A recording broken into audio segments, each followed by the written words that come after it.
Terima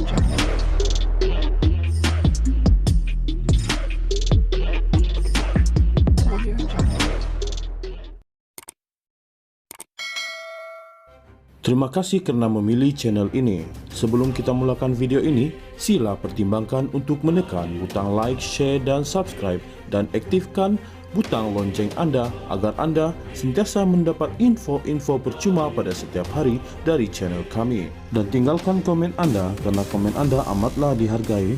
Terima kasih. Perhatian, tajuk, thumbnail dan gambar hanyalah ilustrasi. Untuk tidak salah faham, tonton video sehingga habis untuk mengetahui isi berita sebenar yang disampaikan. Kawasan Parlimen di wilayah Persekutuan Kuala Lumpur bukan lagi zon selesa untuk Barisan Nasional BN sejak pilihan raya umum ke-12. Justeru, Pengerusi Badan Perhubungan UMNO wilayah Persekutuan, Johari Abdul Ghani berpendapat BN perlu belajar dari kesilapan lampau untuk kembali menawan kawasan tersebut. Sebab tu, kita pastikan bahawa BN kena belajar daripada kesilapan mereka selepas 61 tahun bertanding mentadbir negara. Kita BN kena belajar kesilapan ini. Sebab itu, apabila kita pilih mana-mana calon di wilayah persekutuan ini, mereka ini mesti ada satu sikap untuk berkhidmat kepada masyarakat sebab proses pilihan raya ini adalah memilih wakil rakyat, katanya dalam satu wawancara bersama Malaysia Kini. Katanya, memilih calon wakil rakyat yang benar-benar layak untuk mewakili BN dalam pilihan raya merupakan kriteria yang amat penting. Tapi kalau kita salah pilih di peringkat parlimen, kita tidak boleh dapat pemimpin di peringkat nasional yang bagus, katanya. Mengulas mengenai kesilapan BN, yang dimaksudkan calon BN Titiwangsa itu berkata, antaranya BN sebelum ini mengambil mudah pandangan dan kritikan rakyat. Contohnya kita take for granted rakyat.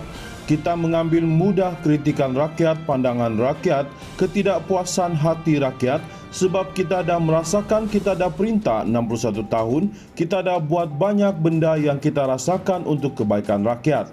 Tapi rakyat punya kehendak rakyat berubah setiap masa dan setiap zaman.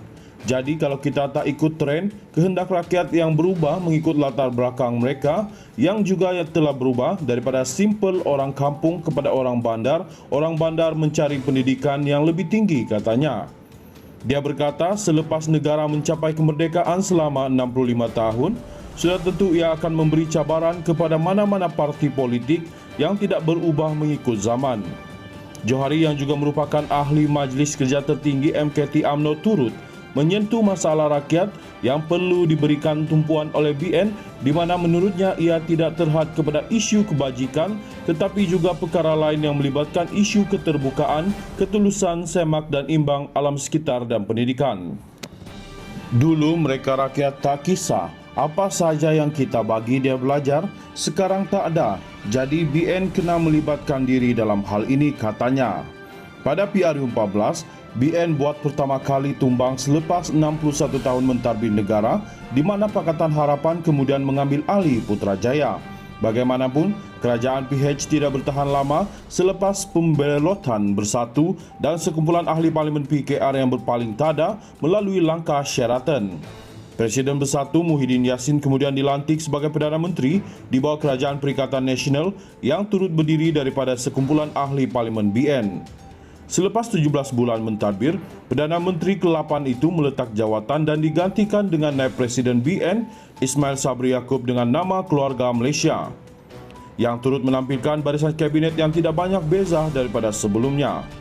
Johari yang juga merupakan bekas Menteri Kewangan 2, melihat selepas apa yang berlaku dalam senario politik negara, sentimen rakyat untuk pilihan raya kali ini agak suram berbanding pilihan raya umum sebelum ini. Dulu dia rakyat kalahkan BN, dia undi PH, tapi PH telah mengecewakan mereka, katanya. Menjelaskan situasi itu dia berkata, rakyat berasa muak dengan politik yang sering bertukar-tukar kerajaan sejak PH merampas kuasa daripada BN dengan harapan agar PH dapat melakukan perubahan yang baik dalam negara. Itu sebab ia tidak seperti dulu. Mereka rakyat betul-betul nak jatuhkan BN kerana dia mengharapkan Pakatan Harapan ini boleh membuat sesuatu benda yang eksepsional, tapi tak, sebab mereka PH pun tak ada pengalaman mentadbir negara. Mereka bagus dalam mengkritik tapi tidak bagus dalam menyelesaikan masalah, katanya apabila ditanya mengenai suasana pilihan raya yang kelihatan agak suram berbanding sebelum ini.